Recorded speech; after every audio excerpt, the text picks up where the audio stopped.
Okay, good afternoon, everyone. To those here in attendance within Town Hall, those who are participating online, watching online, welcome to the Special Strategic Initiatives meeting for Thursday, August 11, 2022. And with that, I will read out our land acknowledgement as we start our meeting this afternoon. For more than 15,000 years, the First Nations walked upon and cared for the lands we now call home. Anishinaabek, Haudenosaunee, Ojibwe, and many others who were families, friends, and communities the way we are today. The town of Collingwood acknowledges the Lake Simcoe-Nottawasaga Treaty of 1818 and the relationship it establishes with the original inhabitants of Turtle Island. We acknowledge the reality of the shared history and the current contributions of Indigenous people within our community.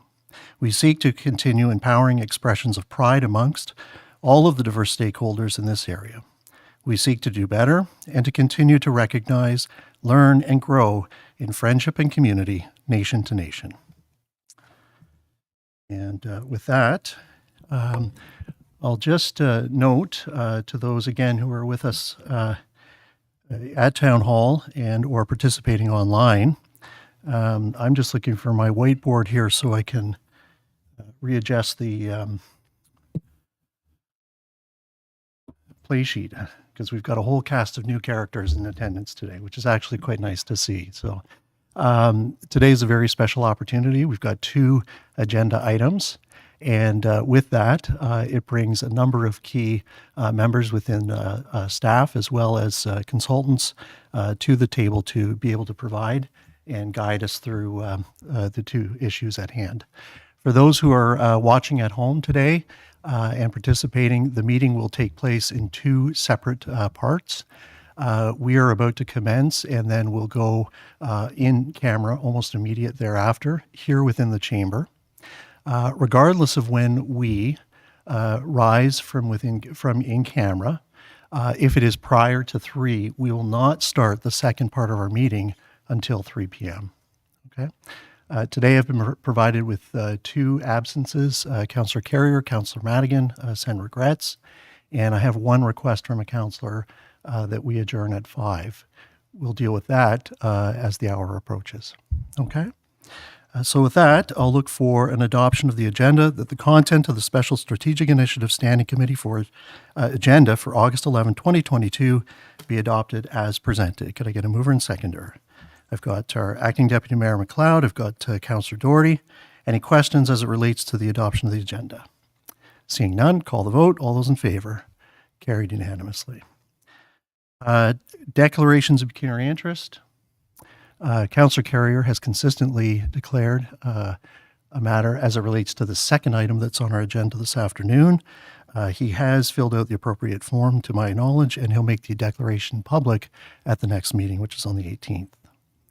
So that then takes us to the in-camera session, and I will just read that in. And that is, whereas the clerk hereby concurs the reasons for the in-camera session have been duly reviewed and considered, and the matters are authorized under the exception provisions to conduct a closed session in accordance with the Municipal Act prior to proceeding into closed session.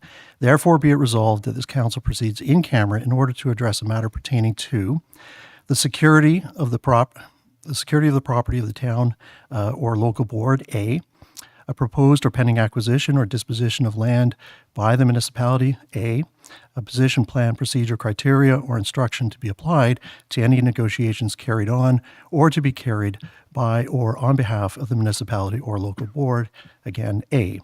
That particular item for discussion is the Collingwood Terminal Rfp process. Could I get a mover and a seconder to take us in camera? I've got Councillor Jeffrey and I've got Councillor Doherty. Are there any questions before I call the vote? Seeing none, all those in the affirmative, and that's carried unanimously. And I'll take us then into in camera, and I understand it's going to take us maybe 5 to 10 minutes to set up, and we are staying here. Okay, thank you.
Okay, committee, we're going to come back from a recess, and we'll now rise from in camera.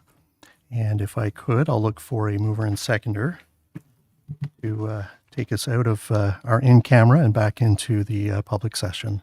We've got Acting Deputy Mayor McLeod, Councillor Berman. All those in favor? That's carried unanimously. Thank you. And we're back into the public session then.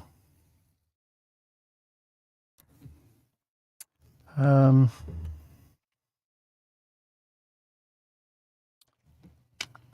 apologize. Just bear with me for 1 second.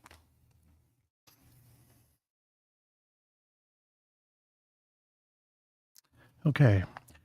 Just before we start with the second part of the afternoon and the second item on our agenda, I just wanted to make a couple of brief comments. It is not lost on me, and in fact, I was thinking about this, and I'm both humbled and honored. But from a historical perspective, if we were to start, say, with maybe 1980 and then look forward, I was thinking of the mayors who have held this position and the office down below, who have been on the unenviable end of incoming calls from, first of all, the owners maybe of the shipyards, and then over subsequent years, calls from various manufacturers who were informing the community that they were pulling up stakes and moving out. And the reason I mention that is that over the last 4 years, although I haven't been mayor, I'm very proud that we collectively as a council, and although there have been a few changing faces around the table, have managed to work through COVID and obstacles that we both knew of and those that we didn't. The ICBL would be one of them. And at the same time, we have been able to work through a number of items of great significance. Today on the agenda, we had 2 items. One looking at the future to the north, the other one looking to the future to the southeast. We also have worked very hard over our term to come to a new agreement with New Tecumseh, and we are on the goal line. We are also in the progressive phases of coming to potentially an OP, a new OP for this community. And at the outset of the term, we were charged with carefully considering all of the options as it relates to the monies, the proceeds from the utility sales, and where we would park them for the betterment of the community. And the reason I'm mentioning this is in the context that recently I am aware of commentary as it relates to our term of council. We were elected to serve for 4 years. We, though, know that there are legislative constraints as we approach a particular deadline and what that means we can and cannot do. And I want to assure this community that although certain items have taken perhaps maybe longer than we would have anticipated, as we approach certain dates, other items are significant, and there are those who would maybe suggest that the next council be charged with taking the lead. I, again, am very proud of the work that we've done to get us to where we are. And I'm also very mindful that I think that this council and the staff working with us have been very transparent in terms of the process and where we have been throughout those individual processes to arrive to where we are. And finally, earlier this spring, our clerk, and through her department, and again through staff, gave a very good presentation to both us and to the community as a whole as to the dates that we were approaching, what they meant for us, but more importantly for the community, and in particular these big, big items that we are working on at this moment. It may be another mayor next term. It may be another mayor 2 terms from now. It doesn't matter. At some point, potentially, there will be a mayor who will get to cut a ribbon or 2 as it relates to some of these opportunities. Maybe not. However, I, again, am very pleased and I'm very honored that we collectively have worked hard through some of these challenges to get where we are today. And I want to convey to the community, and I'm conveying through you, that I am very confident that in the time that I've served here over 2 terms, that we have done it in an open and transparent manner. We have done it with differences aside, collectively and collaboratively when best possible, and that we are moving things forward so that if we are in an opportunity to come to a decision to make something happen, fantastic. And if not, we are establishing strong foundations so that the next community or next council will have the ability to move forward. But it has been done with the assurance from our clerk, from our solicitors, that we are doing everything as it relates to the procedures and the legislative outline from the Municipal Act as it relates to the lame duck period and as we approach the municipal election, and that we continue the work that we were elected to do for the 4-year period, assuring the community that we are doing it in the best interests of those who we've been elected to serve. So with that said, today we will now start the second item on the agenda, and it is with regards to the MZO for the Poplar Regional Health and Wellness Village. And that takes us to item 5 on our agenda. It's deputations. We have 1 deputation this afternoon. We will then go immediately into a staff report that will be presented, and I'll circle back to that at that time. And then we will open it up for an opportunity for the public, both in present and online, to offer comment. The final thing I will just say is to give ourselves a break. And that is that, again, through assurances through our clerk, there's no pressure. Okay? We can take our time today to do what's in the best interest of the community. Whether we all agree or not, it doesn't matter. Okay? It's no pressure. So with that, I will look to see if, do we have Mr. Ackstream with us, who is going to be our deputant? Okay. Mr. Reim, welcome.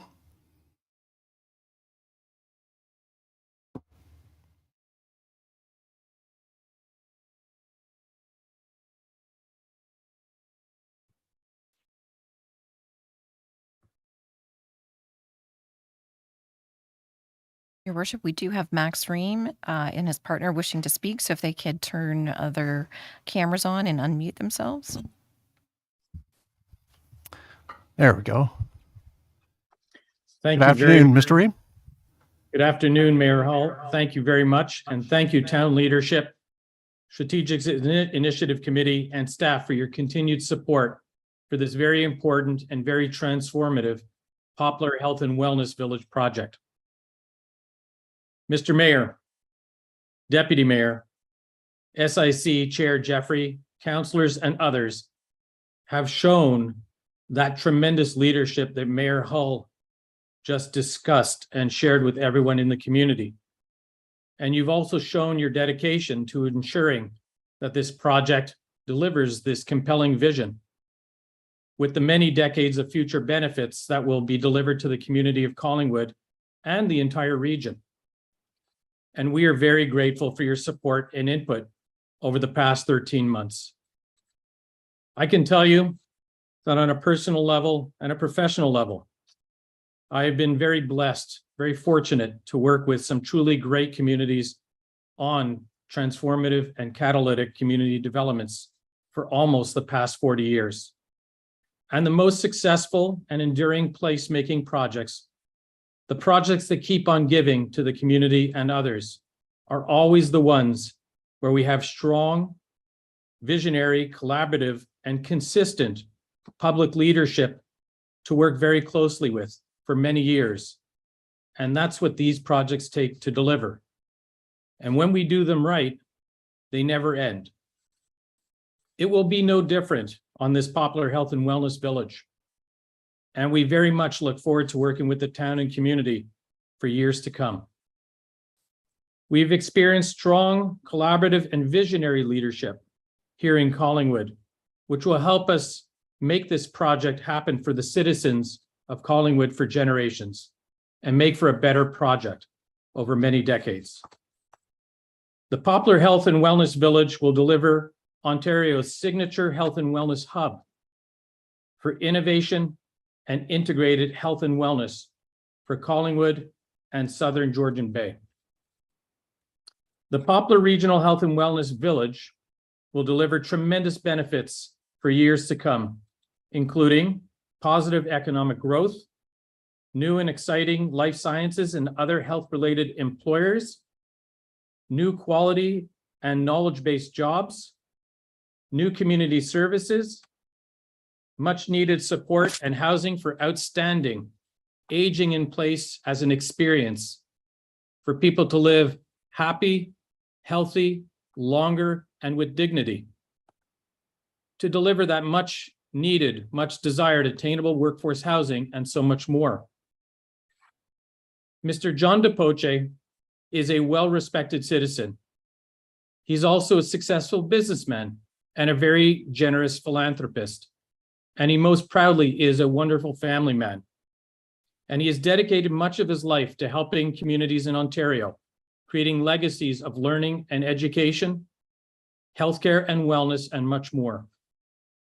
Mr. Poce has been trying to do this for the community for almost 11 years, investing millions of dollars to this point, just as he did when he helped deliver Georgian College South Campus. We know that this is an election year. Thank you for reminding us, Mayor Hull. And I urge the community to exercise their right and privilege to vote to ensure that we have very strong and collaborative municipal leadership for us to work with positively, collaboratively, and productively so we can deliver the positive economic impact, the quality jobs, state-of-the-art healthcare and wellness, supportive workforce housing, and great placemaking for the community of Collingwood and the region, and as quickly as possible. The overwhelming and outspoken community support for this project and vision has been absolutely crystal clear to all of us. As well, former Mayor of Collingwood and now MPP Brian Saunderson wanted us to convey to you today, as well as to the community today, that he is fully supportive of this vision and project.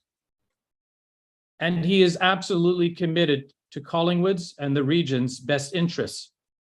And he will be working collaboratively and transparently with the town and all of us as your provincial representative to bring this extraordinary vision and positive project to life.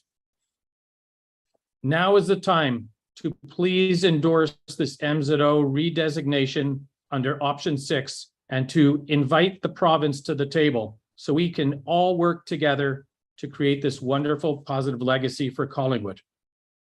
With that said, I'd like to please turn this over to my wonderful colleague, Signe Leisk, a provincially well-respected land use lawyer who carries tremendous credibility from her past experience working with many communities across the province for many years and with MZOs and transformative projects with many community benefits.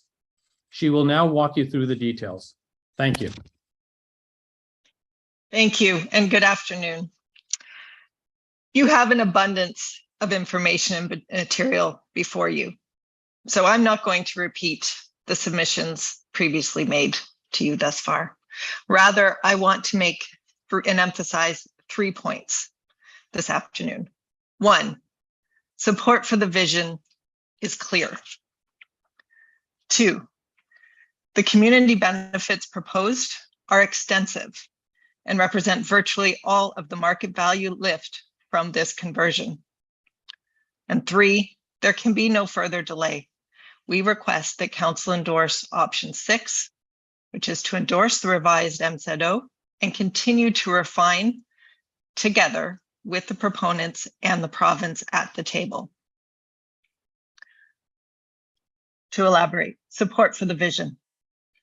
The staff report before you clearly indicates that we collectively want the same outcomes: to bring a health and wellness hub to Collingwood and the region. Extensive public consultation has taken place following staff's direction, and the report confirms that staff had no issue with respect to the sufficiency of the consultation program, with the proposal enjoying strong support from the majority of respondents. And I think we all know how rare that is in a land use planning context. This level of support and participation is quite unusual. Urban Metrics, in their report that is in your materials, has also further confirmed that there should be no significant impact on downtown Collingwood. 2, the extensive community benefits.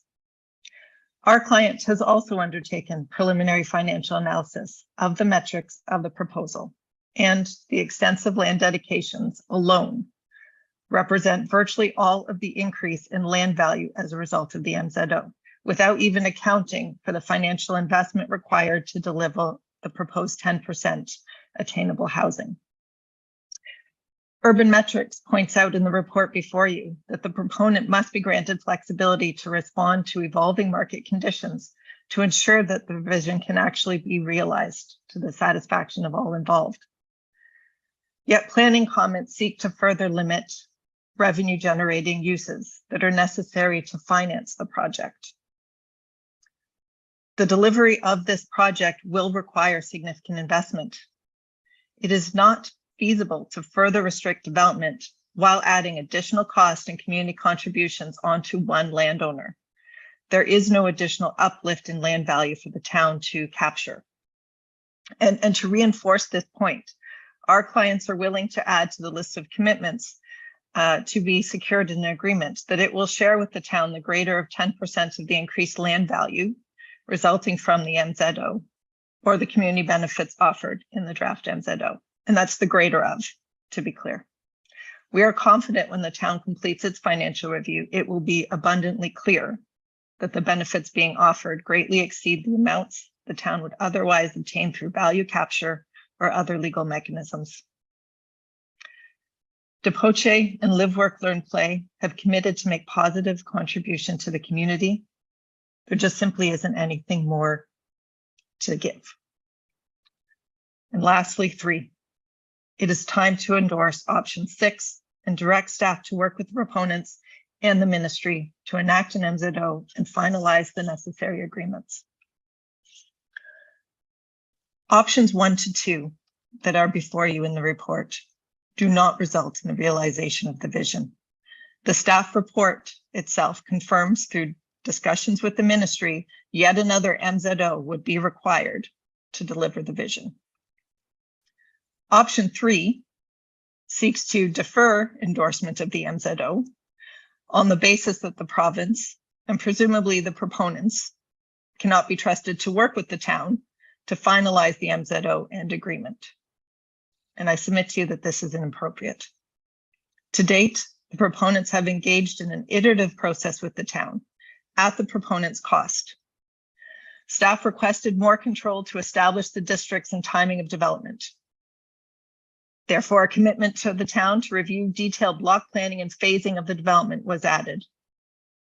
Staff requested that the proponents present the MZO using a Section 37 of the Planning Act. The proponents complied and redrafted the MZO accordingly.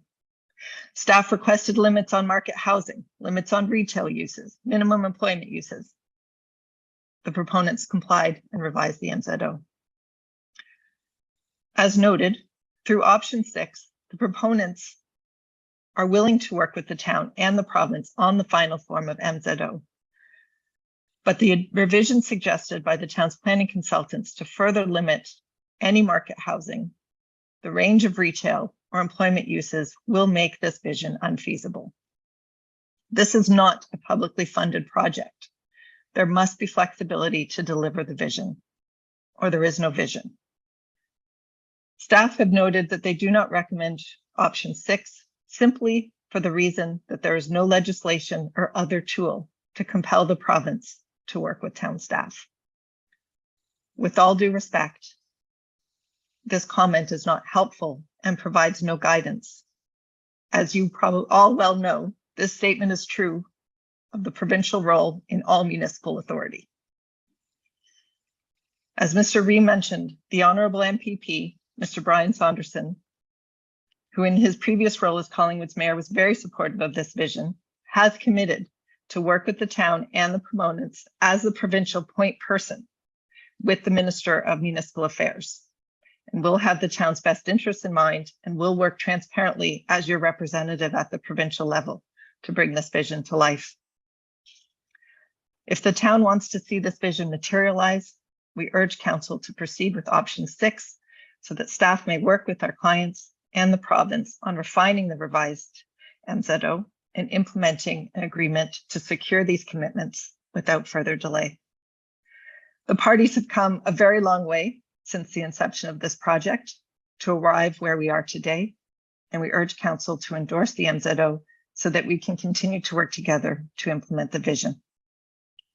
I thank you for your time today, and be happy to answer any questions. Thank you. Thank you to you both for being with us this afternoon virtually and for your deputation.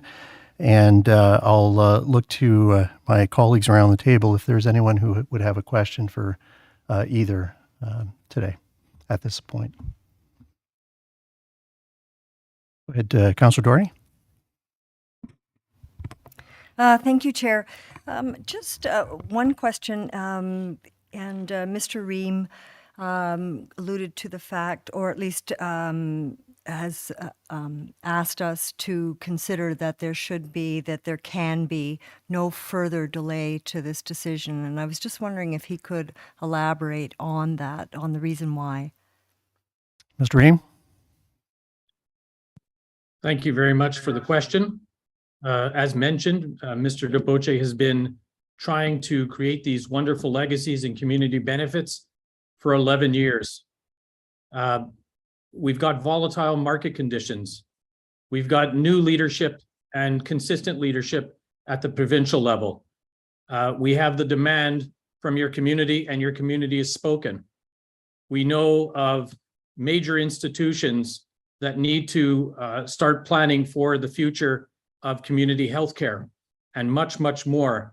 And the time is now to get this done so that we can actually start delivering those community benefits in a few years from now. Thank you. Thank you. Okay. Anyone else around the table? Okay. Well, thank you both for joining us this afternoon. Appreciate it. And we'll carry on then with the balance of the meeting. Thank you very much. Thank you for your time. Great. Thank you again. Thank you. So moving from 5 to 6 staff reports, Director Valentine was prepared to present this afternoon on behalf of staff. She's been pulled away. And so I'm going to turn to our CAO, and she'll either make a presentation or stick handle as the quarterback this afternoon. So. Thank you very much, Your Worship. We do have Lindsay Ayers, who will walk you through our manager of planning, who is able to step in and to provide the presentation, which will do, I think, a thorough review of the report. So we've got all the additional information on the table. And at the end, I do have a couple of summary comments to make, if that's okay. Thank you. Great. Welcome, Planner Ayers. Floor is yours. Thank you, CAO Skinner and Chair Hall, and good afternoon, committee members, staff, and members of the public that are joining us this evening. I'll maybe just ask if the clerks can, there it is. Pull up the presentation. Okay, so this report is related to the ongoing review of a significant proposal for what is known as the Poplar Regional Health and Wellness Village, including a minister's zoning order to facilitate its development. The staff report is quite information dense and comes with a number of appendices reflecting the proponent's work and that of the town's consultants from the Planning Partnership and Urban Metrics, along with the town's solicitor from Miller Thompson. It is a lot of material to take in and digest. And our approach to the meeting today will be to provide a high-level overview of the project, process, analysis, and results, with the understanding that there will likely be quite a few questions on the details. Before we begin, a quick note that the images you see in the presentation before you, unless otherwise noted, are credited to the Poce Management Limited and Live, Work, Learn, Play, who are the project proponents. Next slide, please. So let's begin with the proposal itself. The village is to be located at 7120 and 7200 Poplar Side Road in the town of Collingwood, along the boundary with the township of Clearview. The village is described as a 130-acre innovative and fully integrated mixed-use community focused on healthcare, sports medicine, well-being, recreation, and environmental sustainability. The master concept plan would be comprised of 7 distinct districts, inclusive of approximately 2,200 plus purpose-built workforce and supportive residential housing units, more than 2 million square feet of non-residential development, including a large-scale health-based institutional anchor, 5 kilometers of trails, and an estimated 19 acres of environmentally protected green recreation space. The proponents indicate that the anticipated mix of uses would be a majority of purpose-built and supportive housing and medical health and wellness services, with a smaller subset of office and research facilities, community amenities, retail, food and beverage, and educational uses. The proponents are requesting that the first step in achieving this vision will be through the approval of a minister's zoning order by the province. I'll explain the nature of this tool a little later in the presentation, and we will be using the short form MZO throughout. Next slide, please. So this would be a significant and transformative development project in the town of Collingwood, and as such, there are many considerations, the most significant of which are listed on this slide. We covered these considerations in quite a bit of depth in previous reports and presentations. However, as a reminder, the subject lands currently represent a significant percentage of the town's future industrial employment lands, and it is the largest contiguously owned parcel of this type. The proposal, although it includes the retention of some industrial uses, would be a conversion of traditional employment lands that would normally be considered through the County of Simcoe's Municipal Comprehensive Review, or MCR, exercise.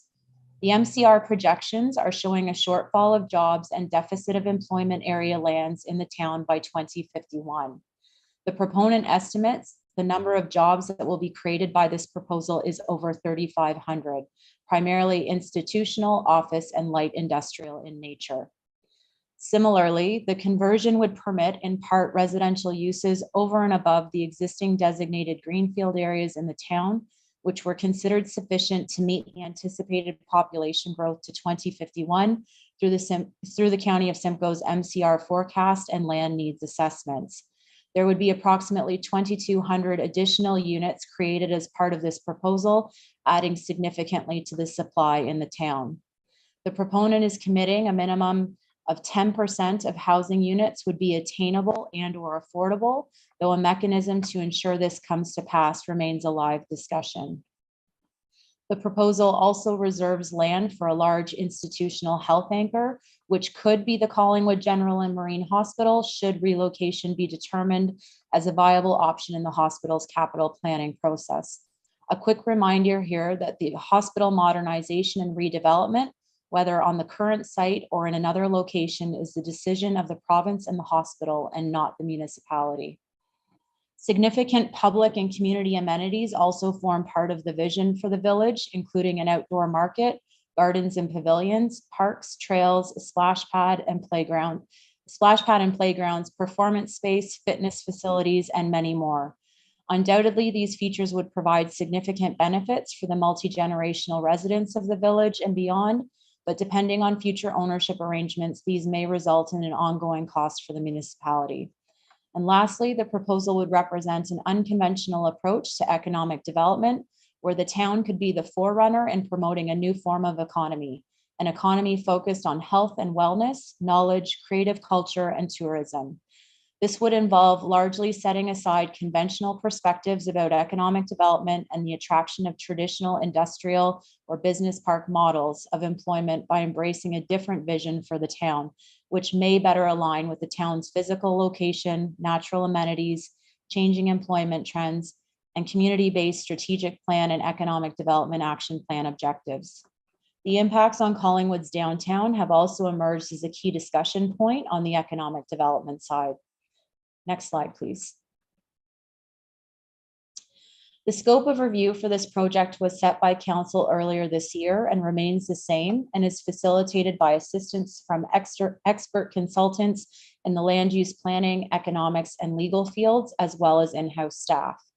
I won't read through all of these points. The crux of the matter is to determine if the conversion of industrial land to a mixed-use village represents a net positive for the town, to identify the benefits and risks, and to recommend the appropriate tools to employ to achieve the vision. Next slide, please. This is another slide that I will not go into great detail, but its purpose is to show continued progress on this project since it was initially presented to the public in March of this year, including multiple touch points with committee and council, stakeholders, and staff. Materials have been updated numerous times throughout the process as well. Next slide, please. Again, from a high level and for context, essentially the key outcomes to date include the review of multiple versions of the proposed MZO, including any available supporting documentation.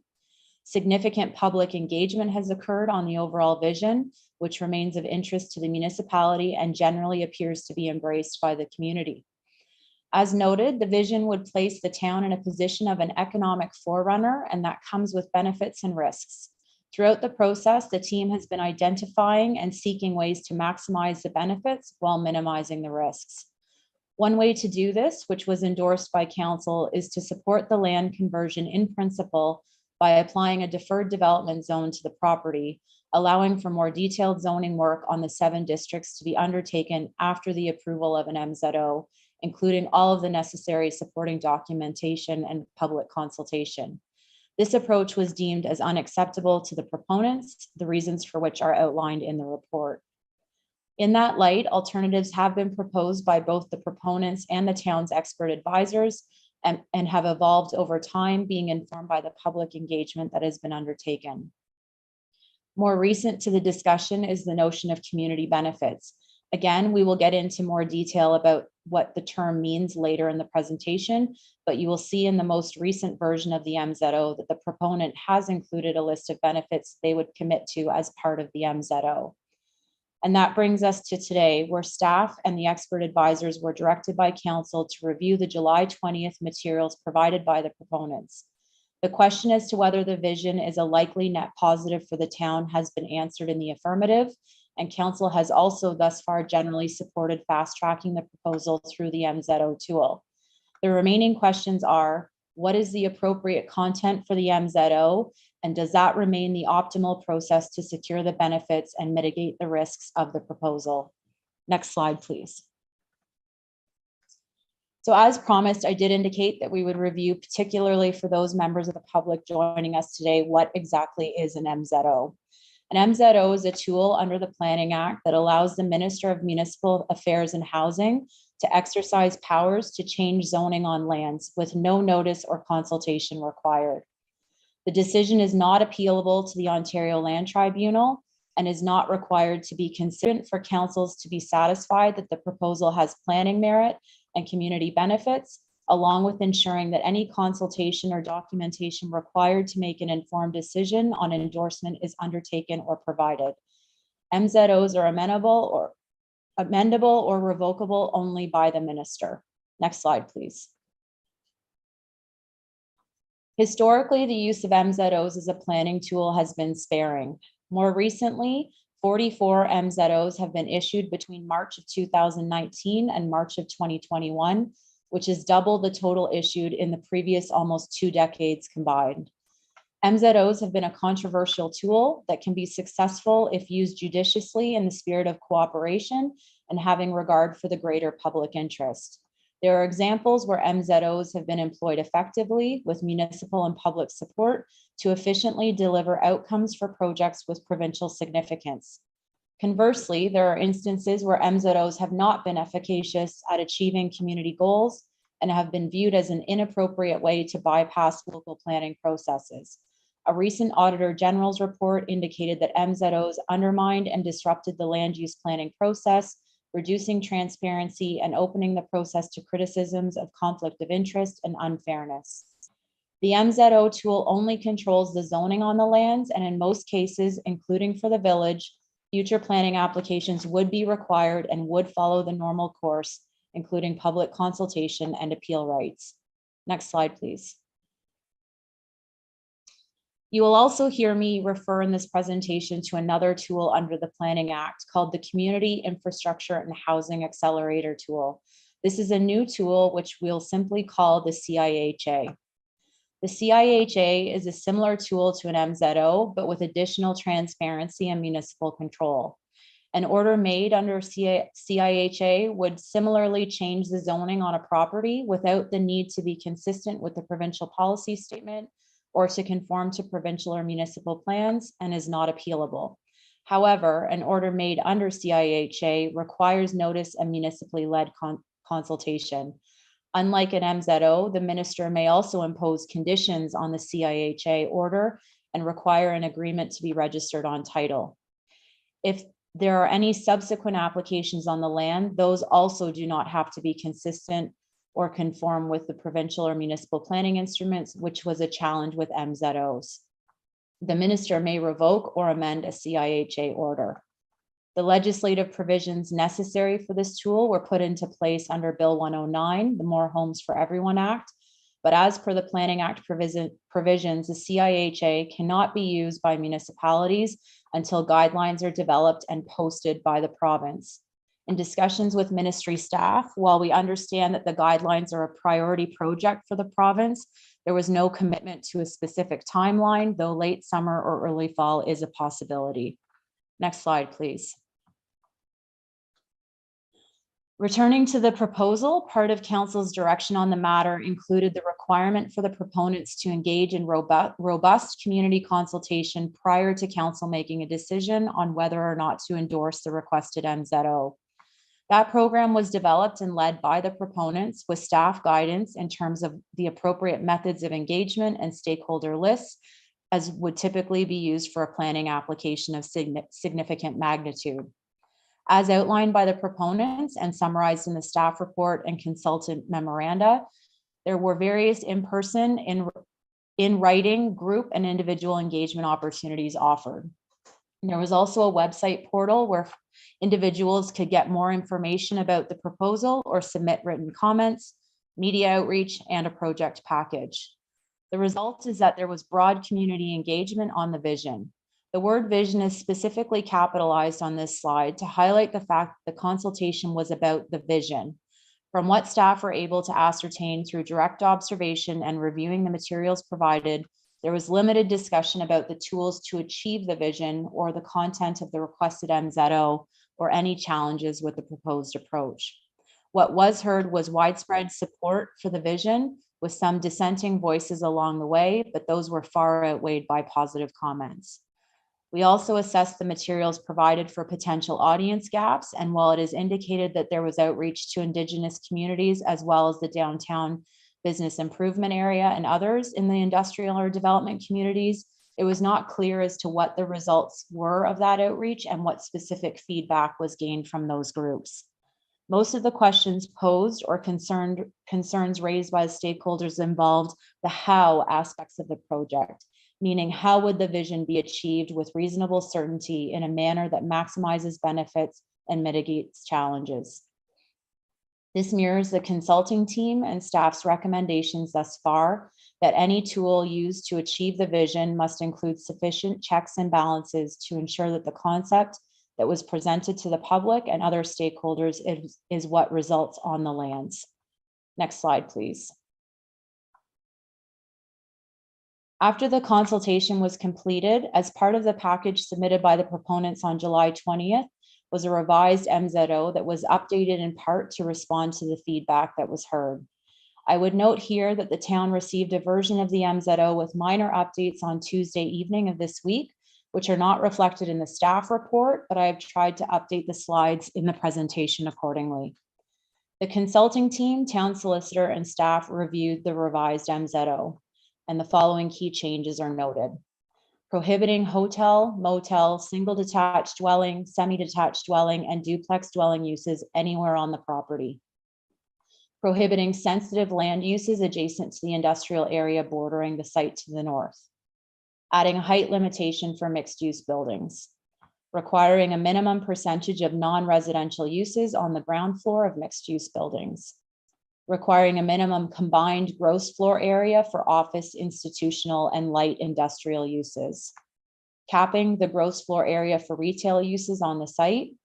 Requiring a minimum of 10% of gross floor area of residential units to be attainable and or affordable housing, and inclusion of Section 37 community benefits, which as of mid this week now include land for a municipal fire hall. Next slide, please. In tandem with the review of the revised MZO, Council specifically requested a more in-depth analysis of the economic development aspects of the proposal, which was undertaken by both Manager Kenny and Urban Metrics. From the municipal perspective, the proposal generally aligns with the goals and objectives of the town's economic development action plan. The county is projecting strong employment to accommodate those jobs. The downtown alone cannot satisfy the demand. Vacancy rates within the downtown continue to be low despite uncertainty caused by the pandemic. Though there are many positive economic development benefits of the proposal, there is a balance required between flexibility to allow responsiveness to future employment or market trends and certainty that the proposal will build out as envisioned. The economic development staff have identified that the worst case scenario would be the redevelopment of these employment lands as primarily residential uses. Both staff and Urban Metrics have suggested changes to the MZO that would achieve that balance, including mitigating impacts on the downtown by including retail use restrictions. Manager Kenny also notes that although there has been some outreach to the downtown BIA in the process, thus far it has been relatively limited, and he would recommend that the proponents continue to work with that organization. Next slide, please. The results of the overall analysis of the revised MZO from the land use planning, economist, and legal lenses is summarized on this slide, noting that there are 3 detailed memoranda and further explanation in the staff report. I also feel compelled to note that the analysis represents the best possible advice that could be provided within the timeline set by council. This remains a transformative project, perhaps the most significant in the town, and compressed timeframes continue to be a challenge. The vision itself remains supportable with significant benefits, and any potential negative impacts on downtown can be mitigated. However, it is the opinion of the expert advisors that the revised MZO provided by the proponents is not considered sufficient to adequately deliver the vision or respond to the consultant's recommendations in full. The alternative CIHA process is an option that can assist with some of the identified issues, but cannot be used right away. Legal alternatives needed to secure community benefits because Section 37 of the Planning Act in either its past or current form cannot be applied through an MZO or without the town establishing a community benefits charge. Next slide, please. In response to the analysis, we have developed a series of options as outlined in the staff report. The first 3 options are supportable and would address the content of the MZO. I would note that the order of the options does not necessarily represent a preference. All 3 would be supportable, and all 3 would also result in the environmentally sensitive portions of the lands remaining in the environmental protection zone.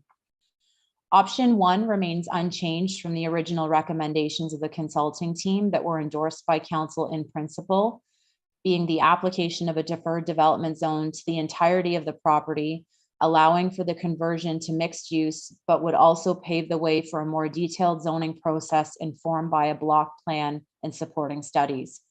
As noted, the proponents do not agree with this option.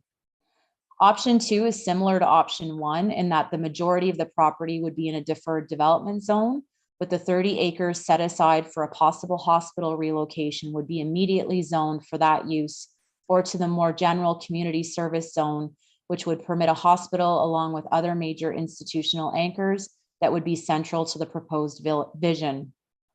This option provides additional certainty for the hospital or other major institutional partners. Next slide, please. Option 3 recognizes that it is the proponent's preference not to utilize the deferred development zone, but would see the MZO further amended as outlined in the consultant's memoranda to provide the necessary balance between flexibility and certainty that the vision would be achieved. And this brings us to option 4, which is also on the list of supportable options, but is less about the content of the zoning document itself and more about process. The consultant's memoranda outlined the benefits of the CIHA tool, providing additional transparency and safeguards that do not exist in the MZO approach.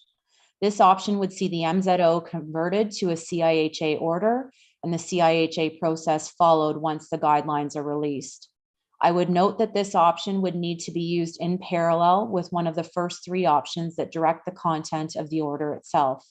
I would further note that based on legal advice received, the open ability for the minister to attach conditions to a CIHA order would provide an opportunity to secure community benefits outside of Section 37 of the Planning Act.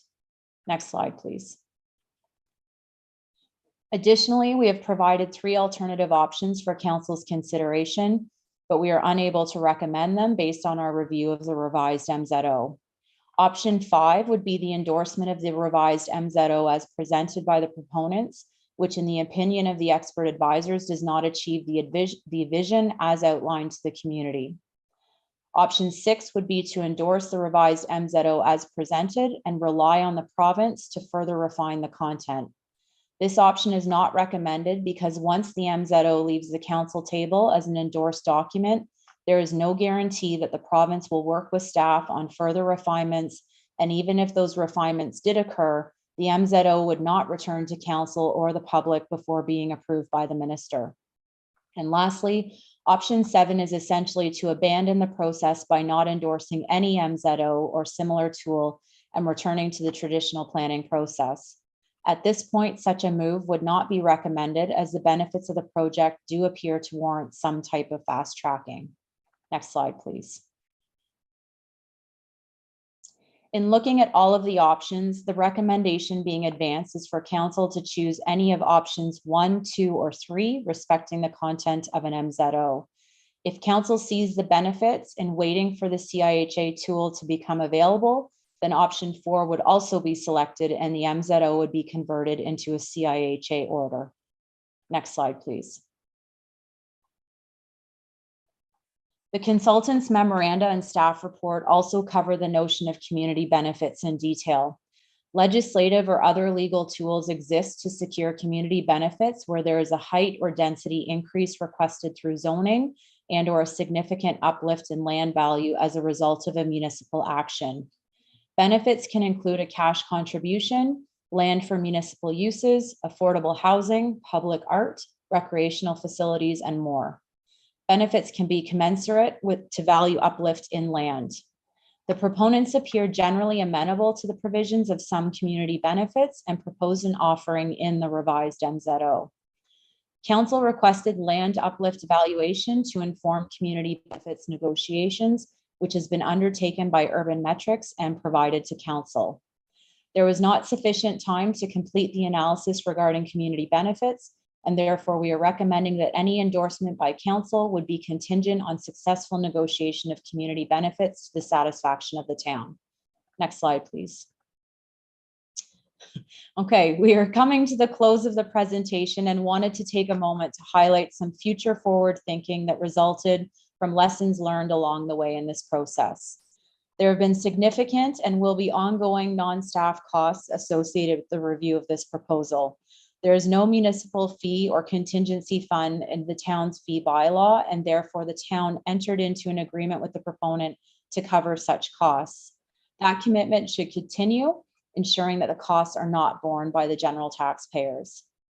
If this project advances, there will be significant staff resources required for subsequent planning applications or the implementation of the CIHA tool.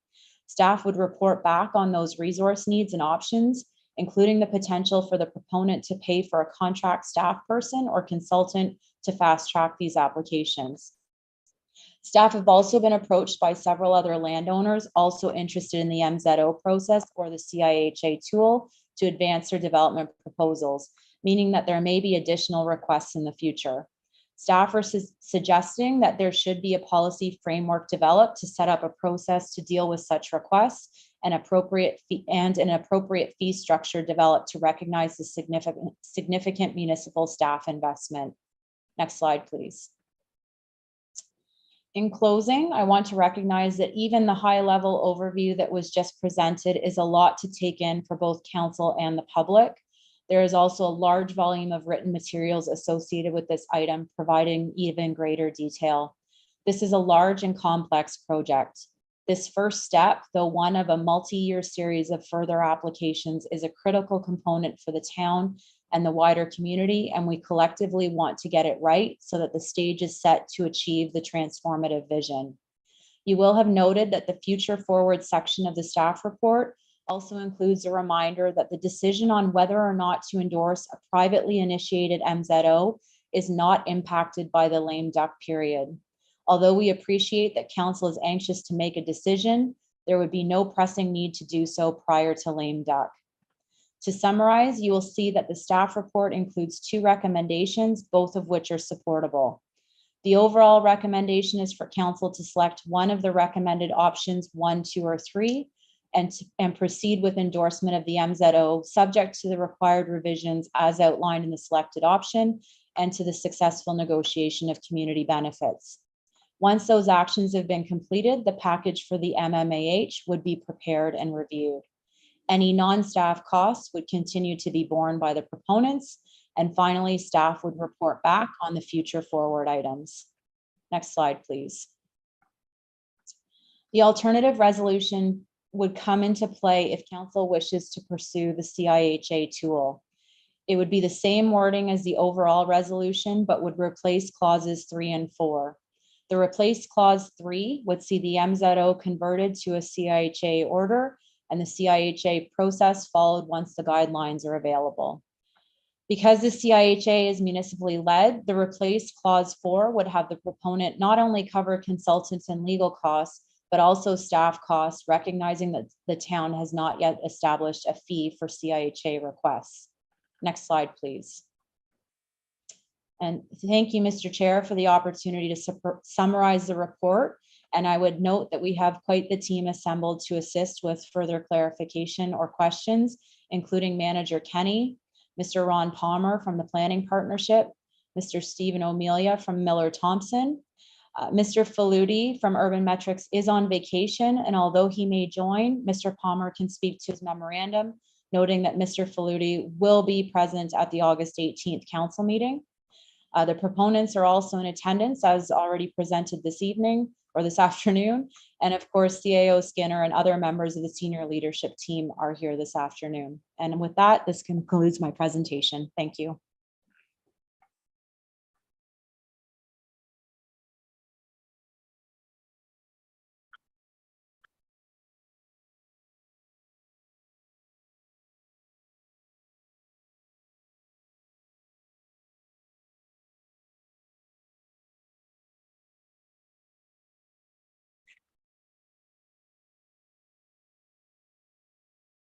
Who would like to offer a question or comment specific to the report? Sorry, was there? I apologize. Did you want to make some concluding remarks? Thank you, Your Worship. If it's okay, very briefly. Absolutely, please. Thank you.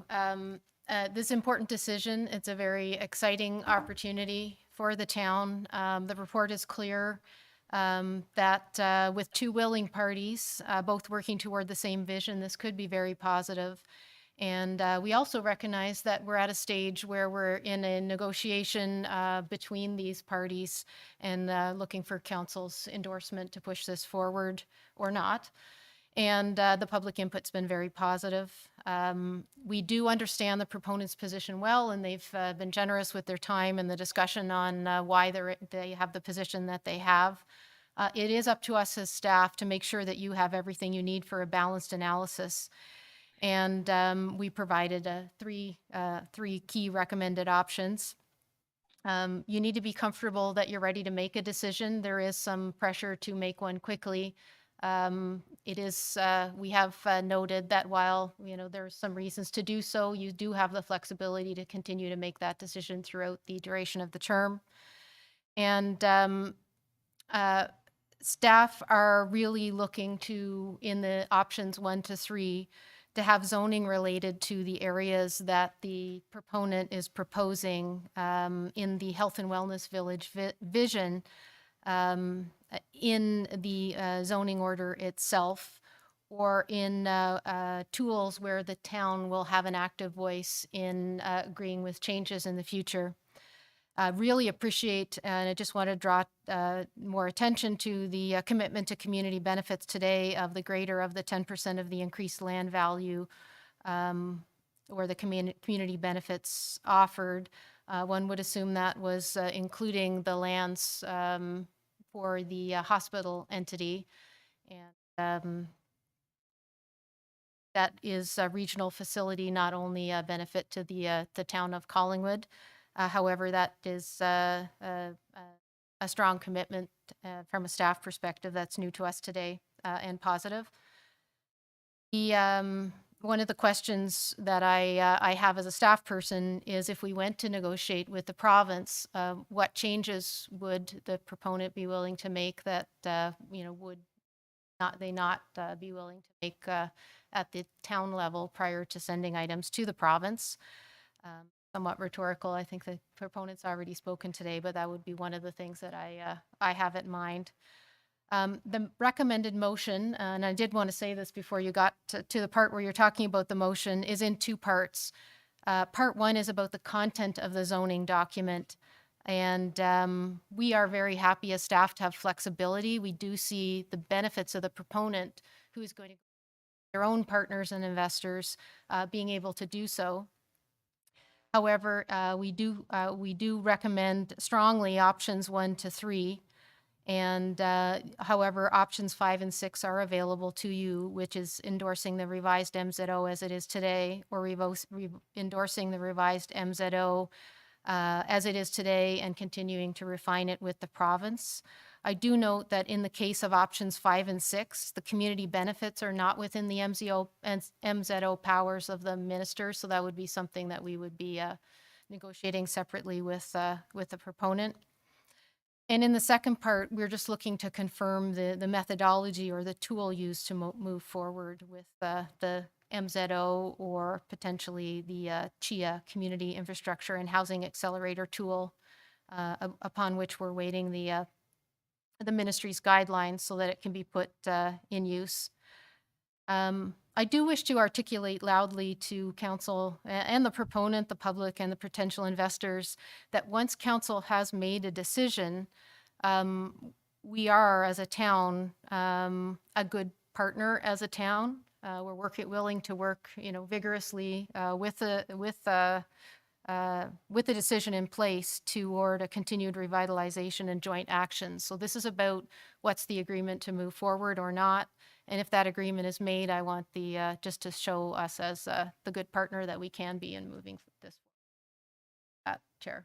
Great. And I should note that you did ask to speak, and I appreciate that you did. And certainly to provide some additional clarity as to what has been presented to us this afternoon. So with that, then, I will turn to Clerk Olmos and just ask if there is anybody participating either in person or online that would like to speak. Certainly. Thank you, Your Worship. We do have a few attendees participating online. If you wish to address the standing committee, please press the raise your hand feature. And if you're in the audience, please raise your hand. We do have one online participant wishing to address the committee, and we will unmute the participant. The name is Amber Stewart. Great. Yes, hello. Can you hear me? We can, Amber, and welcome. You have 5 minutes. Thank you very much, Your Worship. So my name is Amber Stewart, and I am counsel to John Welton, Custom Home Building Limited, which you will all know as Sunvale Homes. Sunvale Homes is the owner of the Phase 2 Pretty River Estates subdivision, and also one of the 3 appellants to zoning bylaw 2022-007, which is the bylaw adopted further to the interim control bylaw in the town. The nature of our concern, I wish to state very clearly at the outset that I'm not here to express fundamental opposition to this project. We certainly acknowledge that it is an innovative and very exciting project for the town. However, I am here to express concerns on behalf of Sunvale Homes with respect to the pace at which council is moving forward with its endorsement of this Poplar Regional Health and Wellness Village, given the water supply and capacity issues that we have in the town. In reviewing the reports in the package that's been submitted to you today, it would appear, and I've heard some of that expressed in the presentation as well, that staff and the external consultants have identified some very significant concerns that need to be addressed in my respectful submission before the project should proceed further with the endorsement from the town. And obviously the most significant one from Sunvale Homes perspective is the required water capacity for this project and whether or not it's been adequately addressed in those reports submitted. I would note that I could find only one reference to this issue in the package, and it comes from the Planning Partnerships Memorandum, which is at page 3 of the memo or page 23 of the staff report package. And the Planning Partnership has acknowledged the significant density proposed and stated that one key question remains, which is whether or not the town has the existing approved and/or planned capacity in the sewage treatment and water filtration plants to accommodate the vision. I'm quoting directly from that excerpt now, where the Planning Partnership has stated, in addition to all existing development opportunities within the town, there are also other landowners with significant land holdings that have development aspirations in the west part of the town. The endorsement of this MZO will likely be seen as the proponent jumping the queue for residential growth allocation from growth management, municipal services, infrastructure allocation, and market perspectives. And I'm here to say simply that the Planning Partnership is absolutely correct. This is a concern, and the premature endorsement of this project is seen as jumping the queue by my client with respect to the available water supply allocation. I think it goes without saying that if this project proceeds, and if it proceeds on the pace that it seems to be moving forward, it could utilize most or all of the available water supply until that's available until the water expansion project is complete. There are other issues that have been identified, and I'll just briefly refer to a few of them, which is the lack of a mechanism in the MZO to secure the provision of employment uses in conjunction with the residential uses. There is the fact that there is no maximum residential dwelling unit count identified in the MZO as it is currently proposed, and there's no requirement to provide affordable housing. I also note that the phasing strategy was not identified, at least from what I could see, but is deferred to a statutory process in the future. So of course, I think everyone has quite properly recognized that flexibility is important in order to get this project to be shovel ready, but it cannot be required to the exclusion of addressing important issues in a project of this scale. So as it relates specifically to Sunvale Homes, Mr. Welton is very concerned about the prioritization of this project over other applications that are in the pipes. He, as you know, is a landowner within the community which purchased lands that are designated and zoned within an approved plan of subdivision, and that purchase was made before the urgency of the existing water constraints were identified and before the ICBL was adopted. We also have minutes of settlement that are executed with the town, which creates a contractual obligation to facilitate the construction of those blocks. According to the last presentation to council at that time, which was late July, only 242 SDUs of water, and I believe it was really 241 with an edit made to the presentation, are remaining until the UV disinfection proceeds. And that also appears to be behind schedule since preceding milestones were also delayed by about 6 months based on that presentation. And of course, this situation is exacerbated by the fact that council is currently scheduled to approve a new water supply agreement with the town of New Tecumseh. And that would require the export of water to an external municipality when the supply for projects within the town is running out. So just to conclude, I will say again that we are not here to express any fundamental opposition to this project, but simply to urge council and this committee to take its time and not rush the approval of this project, particularly, or the endorsement of this project, I should say, particularly when the legal advice that has been received from the town council is that the lame duck period would not prevent council from endorsing the MZO request. And at the same time, while that careful review is underway, we would ask that the town commit the same resources that are necessary to review and approve other projects like that of Sunvale Homes that are much further advanced and nearing shovel readiness.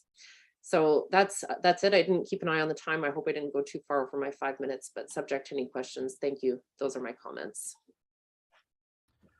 Thank you, Mr. for your comments on behalf of Mr. Welton and Sunvale Homes.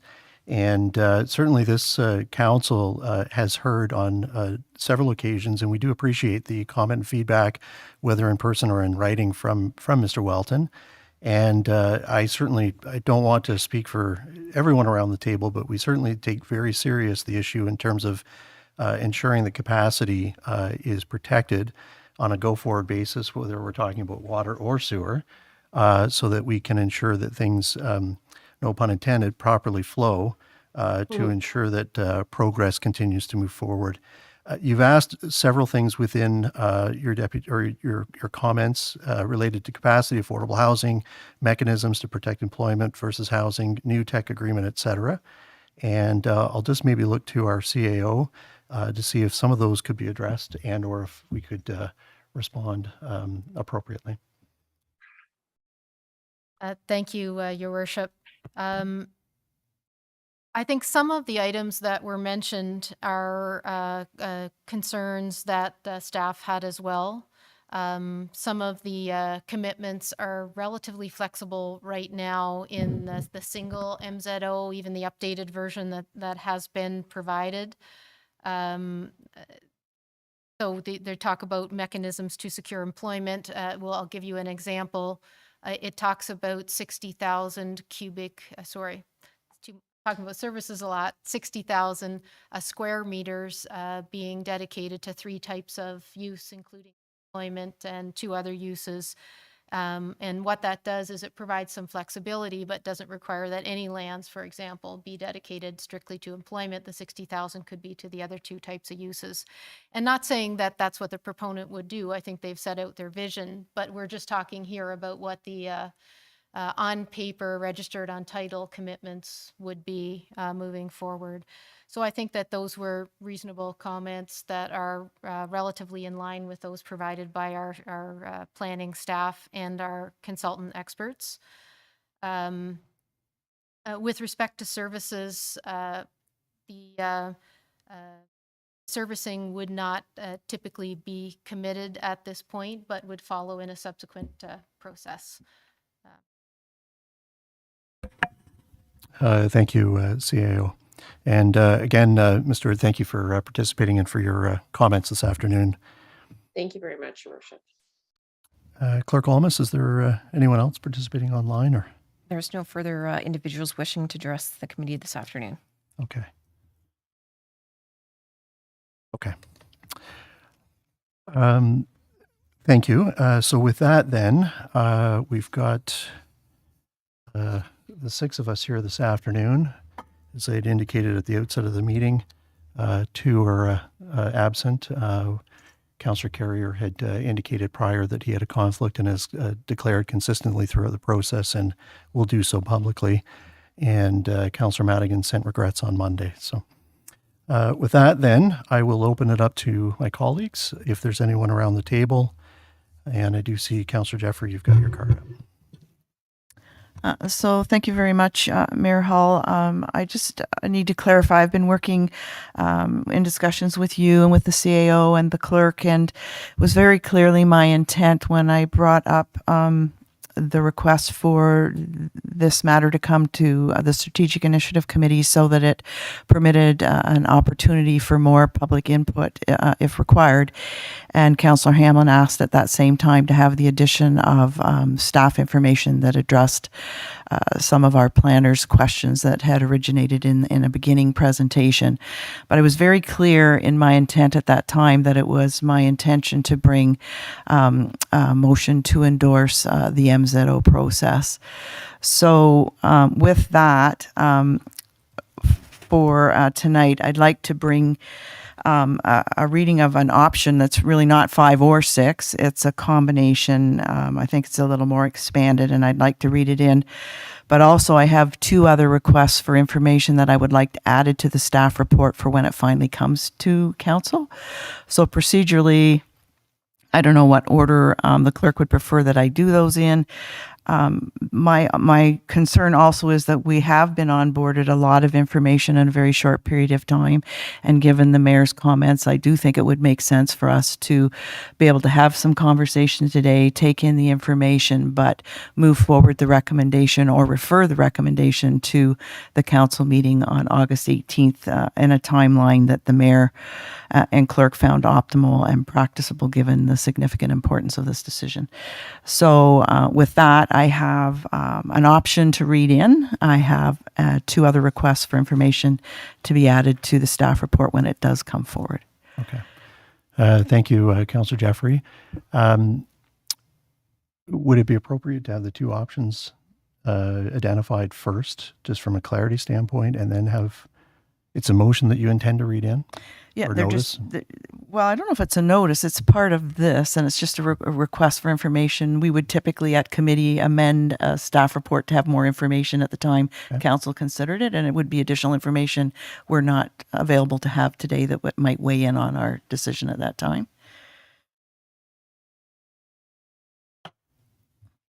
Thank you, Your Worship. I think procedurally we've identified in the resolution and for the committee here to be putting forward an option.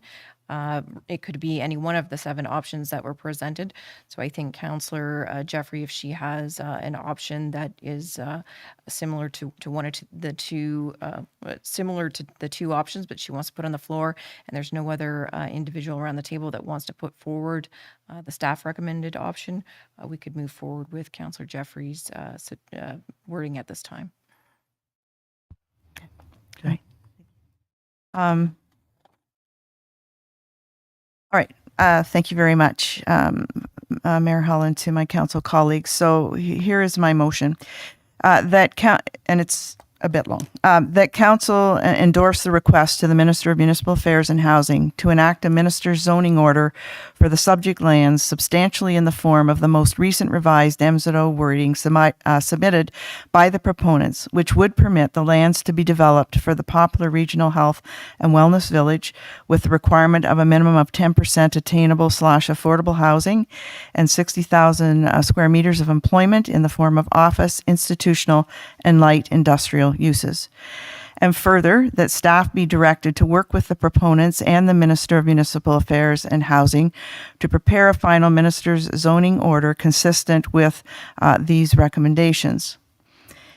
And further, that staff be directed to work with the proponents and the Minister of Municipal Affairs and Housing to negotiate a form of agreement to secure a minimum of 10% of the uplift, including the appropriate items listed in Schedule A of the most recent revised MZO submitted by the proponents representing community benefits.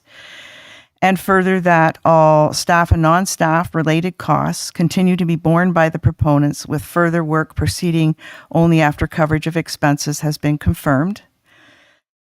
And further, that staff be directed to work with the proponents and the Minister of Municipal Affairs and Housing to explore the feasibility of including in the final minister's zoning order a clause providing the parties the ability to transition to a community infrastructure housing accelerator CHIA process once the government of the province of Ontario has implemented the guidelines for CIHA.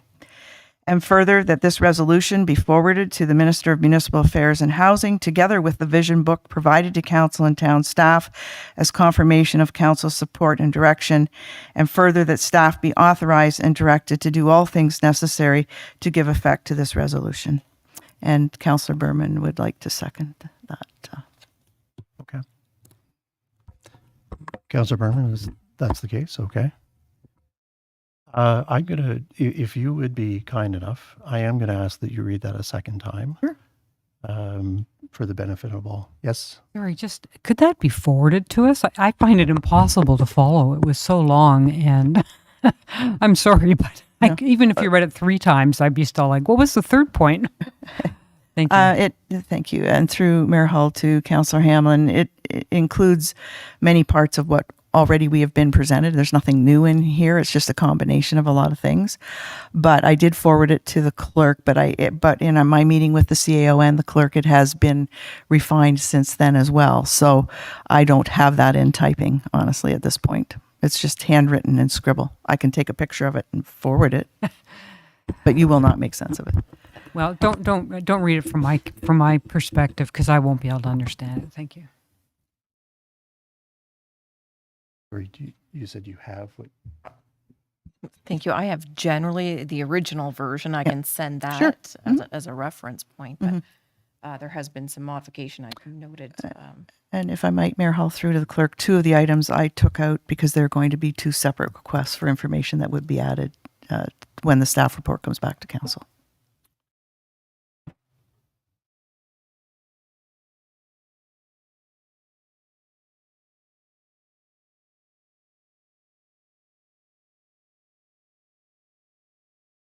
Okay, so the clerk is going to send this out, and I will certainly, so we do have it on the floor, and I'll look to you, Councillor Doherty, for question, comment. Thank you. And this is through you to Councillor Jeffrey. So it was clear that your motion is a combination of the options that have been presented here. But I guess because of the length of it, I'm wondering if you can give us an idea, 25 words or less, what's different or what is the fundamental difference of your motion than these various options that are also in front of us? Sure. You know what, and I apologize. I should have asked if you wanted to speak to it or maybe defer. That's fine. And I think it would be appropriate that you speak to it. Yeah, thank you. And I do have some points, and I think by kind of the lack of people lining up, there's great community support for us getting on with this, and it's jobs, housing, and healthcare service without travel. And for me, it was the fact that it was bringing a vision around the hospital. Previously, we had voted for an MZO just for a hospital without a vision as to what would happen to the sterilized properties around it. So what is different about this is that it's been my belief all along that we are operating in silos, and it is so difficult to pull this together when we can't have the ministry, the town, and the proponents in the same room at the same time, so we get the same answers from the ministry as to what we can and cannot do within a minister's zoning order. And so that's where the 2 of the items that I'm going to ask for separately come to being able to give us more information as to be able to make this decision. That's number 1 on our ability to include deferred zoning in an MZO, and the other one is our ability to include a more refined wording for the community benefits in the MZO going forward, and to have staff work with them on coming up with that wording. And I think we've made a great stride to that today in terms of getting to that 10% minimum, which includes the list already. So that's the difference is that it's sending an endorsement, but it's requiring the tripartite approach to put this together, because it's just too hard to do in silos. And I think they're asking the impossible of us to do otherwise. And we need some more information based on all of the information we received again today, which is my intent would be asked to, even with my own option today, is to refer that to either council or another meeting, so we all have time to take in that new information and think about all of it together. Okay. To follow up, go ahead, Councillor Doherty. Yes, thank you. You referenced conversion to a CIHA. So is that also part of your proposal here? Yeah, it was my second last or third last and further at is that we pursue with the proponents, the minister, and our CAO, if we are able to put in the minister's zoning order a clause providing us to transition to a CIHA as soon as the guidelines become available. Councillor? Thank you, Chair. Okay. Clear as mud. No, it's not. It's clear. Yep. Go ahead, Councillor Ham. Is this a good time just to address generally my thoughts on the staff report and the recommendation from Councillor Jeffrey? Let's start with the recommendation from Councillor Jeffrey, because that's what's actually on the floor at the moment. Well, it's all sort of the same. I guess, I find this is clearly the most complicated, complex, and important matter we've dealt with at our council table in this term. This proposal came to us 5 months ago, and I have to say, I was glad to hear our mayor say at the opening that we don't need to feel a rush to this decision, and we don't have to decide by August the 18th. I would like to have a decision on this before our term is finished, because this council has spent a lot of time thinking about this, and I don't even think it'd be fair to give to another council to come up to speed to where we are. I liked what I heard 5 months ago. I like the vision. It's something I supported then, and I support it now. And as Councillor Jeffries mentioned just now, the vision gives us jobs, housing, healthcare, research and innovation, health and wellness, all kinds of recreation and great things. But from my reading of the staff report, that's what it still is a vision. There's still no commitment to a maximum number of residential units. And you might say, what, a maximum? But what's always top of mind when I look at this is we are using the last of our employment lands, which creates jobs for our residents and creates non-residential property taxes, which are critical to the health of a community. So to my mind, and it's always been important that we get the non-residential component of this development secured for us, and that will mean a number of commitments that are not here yet. We don't have a commitment on the maximum number of residential units, and we don't have a commitment on where and the amount of non-residential uses or parkland. In terms of the research and innovation that's been promised, or the community amenities, those aren't used. Instead, it is institutional, office, and light industrial. I think we're close on a lot of this, but I don't think we're there yet. And I'm also concerned that the proponent is saying, don't tie our hands, and I understand that. They're in essence creating another town on Poplar. Right? I mean, 2 million square feet of non-residential uses is a lot. And 2,200 residential uses, a hospital, education, and all the other things that are tied up into this. It's literally a small town. And I can hear them. I totally get it. Why should their hands be tied if they're creating such a vision? But on the other hand, putting on my public service hat, why should someone be given the keys to creating a small town with no restrictions or commitments to what they're providing? And so what it leads me to think, maybe we're using the wrong tool. Like if it's, they need enough scope to do what the market's going to demand over time. But we as a community need to be able to say, hey, that's enough residential. It's time for some non-residential here. We can't use all our employment lands up. And so what does that mean? We can use the deferred zoning tool that our staff has brought forward. The proponent doesn't like that because, their hands will be tied and it doesn't give them enough certainty for the whole development of a small town. Well, I don't know that that's a problem, to tell the truth. So if I had to pick of an MZO category, I'd pick the deferred zoning. But I'm also mindful, and I'll just remind council, there are 3 big balls in the air. And what are those big balls? One, Section 37 benefits, which have information in our staff report to secure some community benefits. That tool is coming to an end within weeks. And what about the Community Infrastructure and Housing Accelerator, which is going to be the new MZO tool, but with all the security that a community wants, right? That is weeks away, we're hearing, perhaps from having the guidelines in place that we can use this. And for that, I like Councillor Jeffries saying, let's not forget that's coming. And the other thing that's a ball in the air right now is the province's decision on the hospital. Where is that hospital going to go? And I know we're hearing, and I don't put it any higher than that, but it looks like maybe the hospital will have to end up on a greenfield site. But I think, I'm also hearing that decision will be made in September. So all these things are like gelling right now and coming together within the next month. So when I hear that, I think, well, what's the harm in waiting for a month? What about mid-September?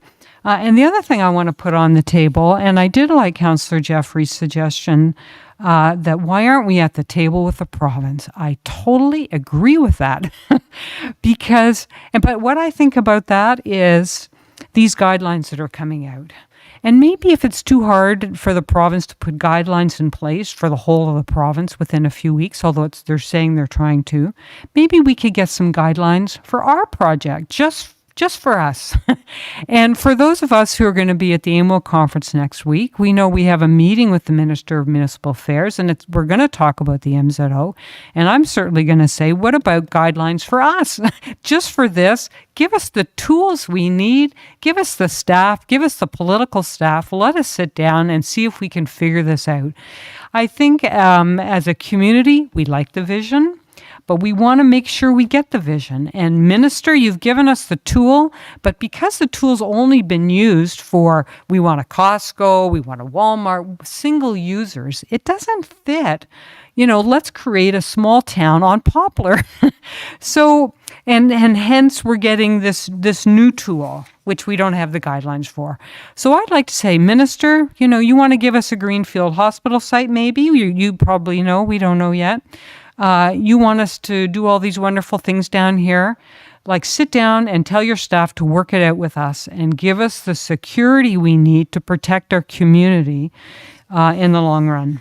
And so I would be proposing that this be deferred in decision to mid-September when we see where we're going on this. But I want to say one last thing, and that's about community benefits. For 10 years that I've been paying attention to what's happening in this community, I have heard that Mr. Poce is going to be donating those lands on Poplar to a hospital. And now, of course, we're hearing that the community benefits that any community, including our own, is entitled to, with a massive development of this size being proposed, well, what do you know? The lands that have always been promised to be donated to the hospital, not the town, the hospital, are in fact really community benefits for our town. Well, I'm afraid I don't accept that. I don't accept it one bit. And this is going to be a massive project. I am so pleased Mr. Poce has always seen it as his legacy to donate those 30 acres to our new hospital, but I am not in support of that being part of the community benefits that our staff report clearly indicates that we're entitled to. Thank you. Thank you, Councillor Hamlin. Just to clarify, and maybe I misspoke, but I wasn't speaking beyond the 18th. I was just mentioning that there wasn't pressure today specific, and that there were other avenues. And I also just wanted to convey that we had been given proper education in terms of what we can and can't do as it relates to lame duck. I certainly would love to see something happen, potentially next week. But I am only one at the table, and if it's the will of council to do something else, then that will be the will. But I think that was the context. Did you have a question or comment? And I'm grateful to Councillor Hamlin for summarizing what we have heard earlier today and have been hearing in the last while in meetings, both open and closed. And I'm pleased that we have options on the table that we can look at. I am not prepared to make a decision today based on the fact that we received this tsunami of information on Tuesday. And so I would agree with the deferral, or at least a non-decision today to come to our council meeting next week. I need more time to look at this and to make a more informed decision. I've been beavering away at it, but I do have to sleep sometimes, and I'm really grateful to our town staff for doing such yeoman's work here, and I would move a deferral on this, or I would agree with a deferral on this to a next meeting. I would be happy if this council would, the members that are here, do that. Do I need to make a motion to make that happen, or do we? I guess we've got Councillor Jeffries on the table, don't we? Sorry, go ahead. Yeah. Yeah, so I had explained that my intent would be to refer it to the next council meeting for consideration, or defer, however we want to word it, whichever is the best. But I did want everybody to have the opportunity to still have conversation and ask questions, and I do have 2 further things that I want to ask to go forward. So, yeah, thank you. If I could, just for the benefit of all, but perhaps more so for myself, Clerk Almas, I agree with the comments around the table in terms of just ensuring that we give ourselves a break and we understand what it is that we're being asked to do in the context of time. So the report that which we were presented, and in fact, I will procedurally at some point go back and simply ask for a mover and seconder just to receive said report, but I haven't at this point.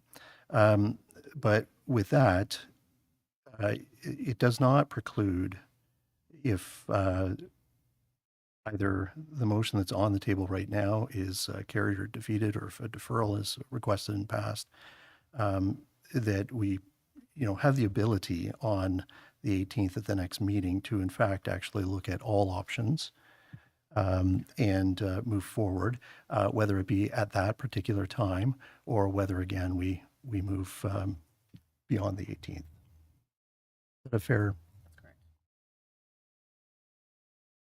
For everybody in terms of just clarity? Okay. Always good to take the weakest link and let that person figure it out and assume that everybody else has got it. So good, we're good to go. Okay. So with that, you do have something on the table for consideration. And I just, again, for clarity, you have indicated several times that you have 2 additional items that you would like to ask, but you're asking them outside of what you have in fact actually presented. Yes, Mayor Hall, because if I attach them to what I'm asking now and it gets deferred, then I don't get the information. I don't get direction to get the information before. Okay. Oh, fair enough. Okay. So we do have a mover and seconder, but we have had a request for deferral, and that request has come from Councillor McLeod. And I guess I'll look for a seconder, and I'm going to go with Councillor Hamlin on a request for deferral.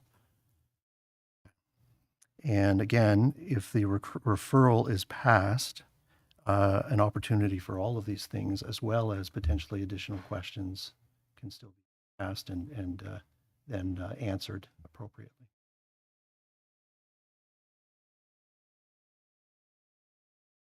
On mine today, it'd have to be done before it was deferred, I think.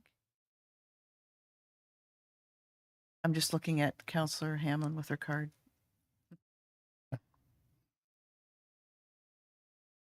Personally, so the being deferred to the August 18th meeting, is that we're being specific that that's the date it's being deferred to? I'll ask the mover, but I think that was the intent. If we defer this, if there's still additional discussion regarding this and you want to put motion forward to request additional information, we can do that after the deferral happens. Okay. So motion to defer. Got multiple cards going on. Go ahead, Theo. Thank you, Your Worship. Just procedurally, and we maybe just need to work this out after the meeting. So we have a motion that's been read in and seconded, And we do have the motion that's in the staff report. So would the motion that is being deferred be potentially printed in the amendment section? How does that come forward again on the 18th? Or is that something that we'll work out and republish? Certainly. I believe that we would add it to the amendment section to that staff report, but we can also identify it on the agenda as well. So we'll have to take a look at that prior to publishing the agenda.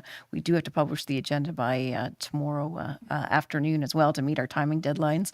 So I'll make sure that that's thought out well before publishing. Thank you for the clarification. The deferral was for everything, is that correct?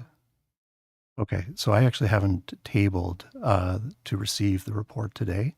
So procedurally, if I may, I'd like to table that simply to receive. That would then allow for somebody to actually defer the issue. Or do you require, or no? Perfect, okay. You had a question or you were, no, okay. Then it has been tabled, a request to defer everything, all of the above, choose what you like, to the 18th for further discussion. Those in the affirmative, please. And that is unanimous. Okay. So Councillor Jeffrey, you had additional I'm comment? happy to move to receive the report if you'd like to. Okay. So thank you. That staff report P 2022-31 proposed minister zoning order.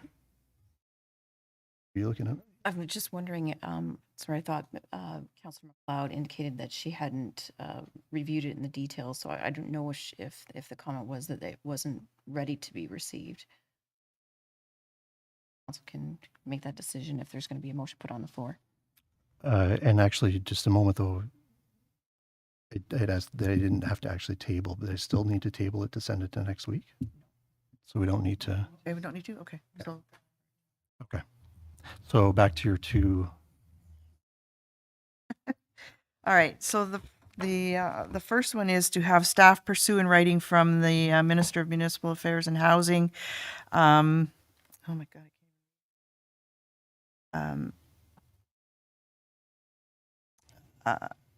An answer regarding the town's ability to include a deferred zoning in an FZO and report back by amendment to staff report P 2022-31.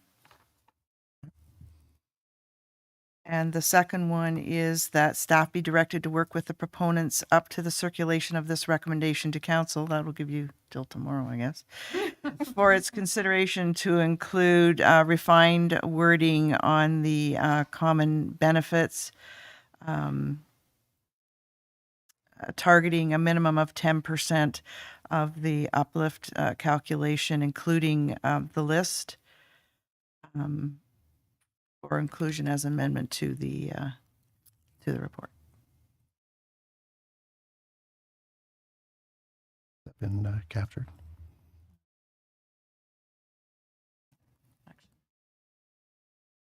Councillor Jeffrey, just a request to have that reread if you may. Both parts? Yes, Mr. Chair. That staff pursue in writing from the Minister of Municipal Housing and Affairs a response to advise us of our ability to include a deferred zoning in an MZO and report back by amendment to staff report P 2022-31. And that staff be directed to work with the proponents up to the circulation of this recommendation to council for its consideration to include refined wording for the community benefits as included in the revised proposed minister zoning order MZO, targeting the minimum 10%, including the list.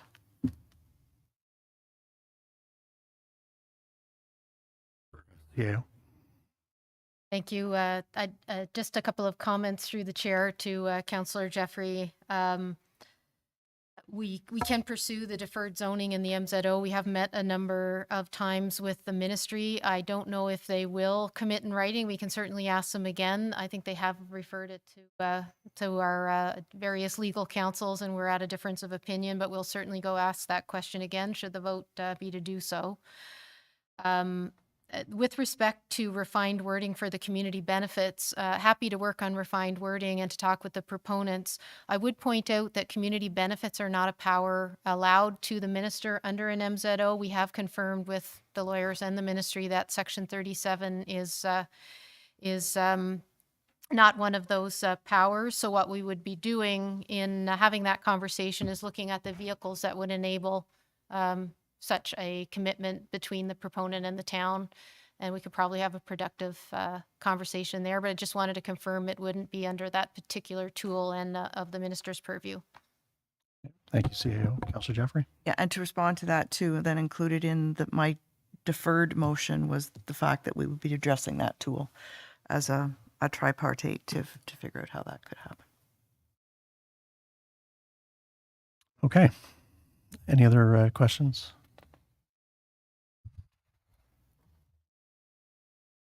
Request that you're looking for these inclusions. I have a question too. Is it a question to what's just been tabled? It's a question for staff. But we've got something on the floor, so is it specific to? Okay, I'll come back to you after. Okay, so you're my seconder? Okay, so we're voting specific on these two items, and then I'll go around the horn again one more time. Okay, those voting in the affirmative for the two items tabled. That's unanimous. Okay, Councillor Hamlin, go ahead. I'm not, one of my questions that, I'm thinking of as I'm sitting here, if you were planning a small town and you were going to do it with a zoning bylaw, which an MZO is, what would you have there? What would, is deferred zoning what you would do? And maybe that is the answer, but I just would like to know for sure the best way to do this, because in my mind I'm thinking secondary plans and blocks and all kinds of things. But if you were doing it with zoning, is that the tool that's available? The deferred zoning route. Thank you. Is that a question you'd like to have answered now, or? No, not now. If we could get an answer okay, before the next meeting. Okay. Thank you. And so in the same frame as Councillor Jeffrey, I'll look to have a seconder.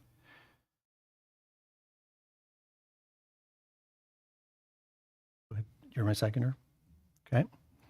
And I think it's straightforward. You're looking for clarification and points as it relates to deferred zoning. Okay.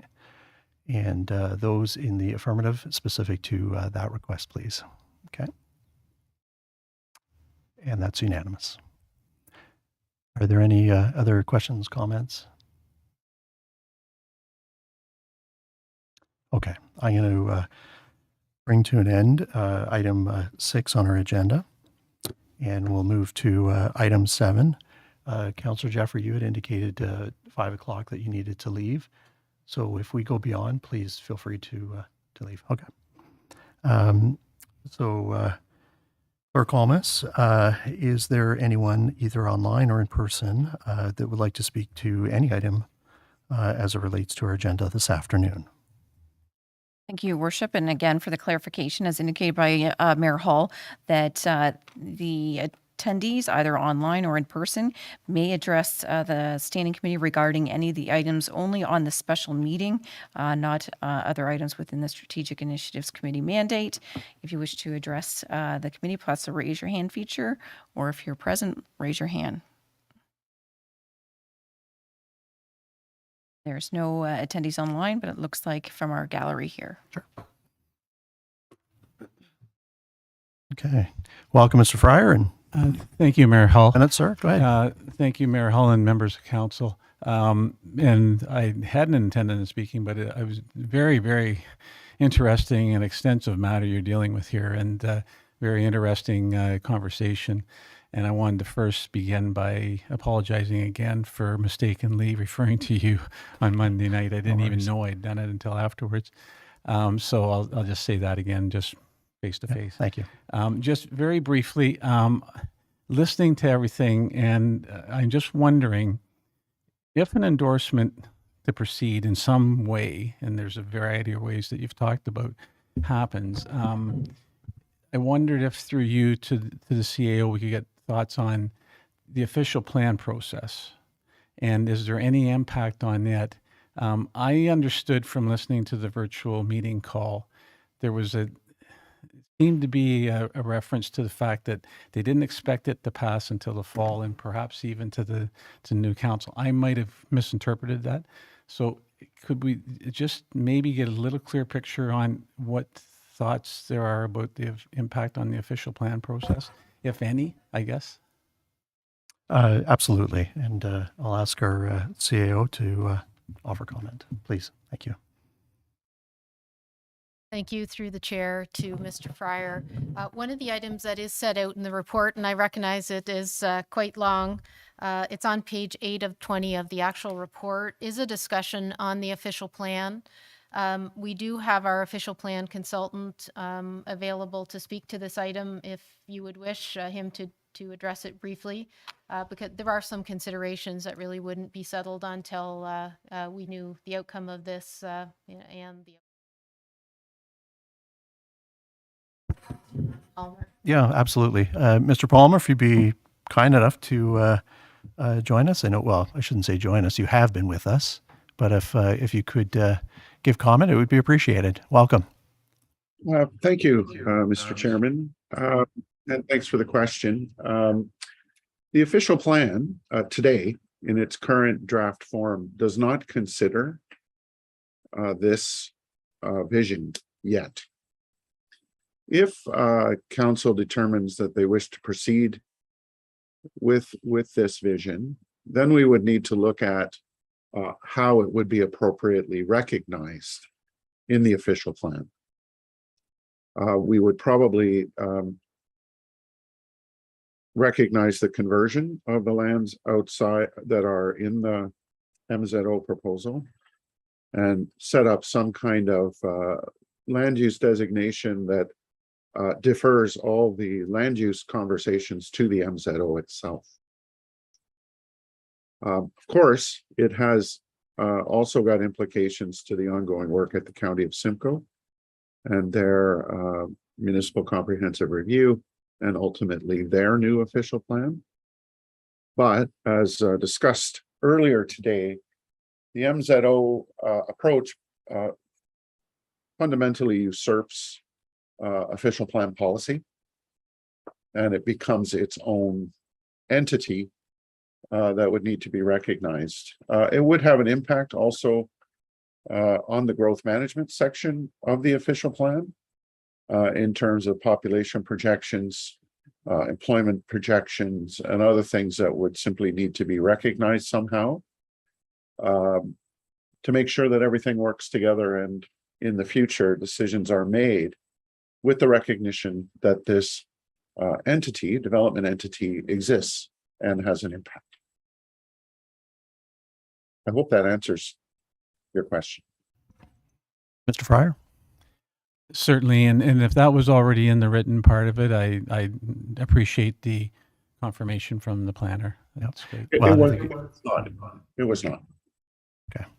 So it's appreciated to have the additional context as it relates to what was in the report. Yeah. And good luck with the decision. It's, as I say, a very extensive matter, and I appreciate it. Okay. thank you. Thank you. Okay. CAO? Thank you, Chair. I would just add one statement from the planning perspective, which is this question is not simply about acres of X or Y. There are some permutations that consider things like the density and types of jobs created by the different land uses. So we do appreciate the input of our expert consultants, Mr. Palmer and Urban Metrics, in looking at the impacts of this MZO as he described. Thank you. Thank you, CEO Skinner. Yes. Now that we have deferred receiving this report, will the experts who are available to us today be available to us at the next meeting? I would assume they are, but I'll confirm that with our CAO. Through the chair, that was the intention, and as well, Mr. Rowan Flutie, who wasn't able to be here today, will also be present. And I understand Ron Palmer and our lawyer, our legal team can be present. Thank you. Great, excellent. I will just double check that we don't have any others persons wishing to speak. No. Okay. In that case, I then will close our public delegation. I'll bring us then to our adjournment. And Councillor Jeffrey, I will go down my left side as opposed to the right side today. Gotcha. And I'll ask all those in the affirmative. That's carried unanimously. Thank you, everyone.